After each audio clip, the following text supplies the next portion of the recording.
Hey guys, what is up? In today's video, we're going to show you how to add Torrentio on Stremio and why it's Torrentio missing on Stremio.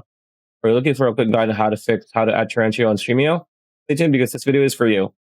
All right, so to add Torrentio on Stremio, if you don't see it on Stremio, go to torrentio.strem.fun/configure, torrentio.strem.fun/configure. This is safe, by the way.